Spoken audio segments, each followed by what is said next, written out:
Got a Kubota RTV900. Here's how you change the fuel filter out on it. On these, it's located in the engine compartment. It's not underneath like the X900s. It's a different machine, set up different.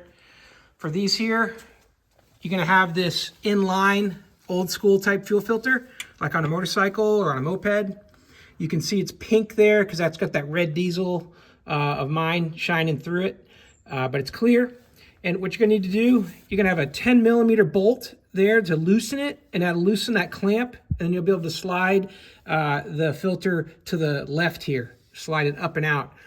But before you do that, you've got two just pressure clamps.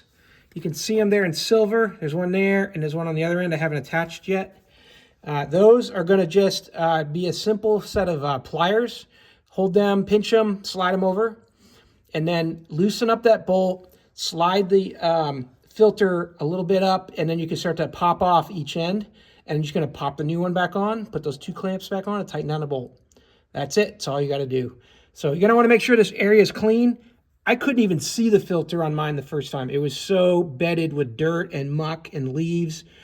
This thing hasn't had service in a while, and so it was definitely a mess. So you're gonna just go into the engine compartment and straight down, and that's where it is, probably buried in crap. So you're gonna wanna do a little cleaning. If you got a power washer, it'd be a good day for that.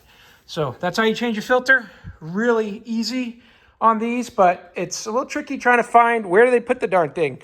And then as far as the bed goes, if the machine's not running, you can still use the lever on the here manually.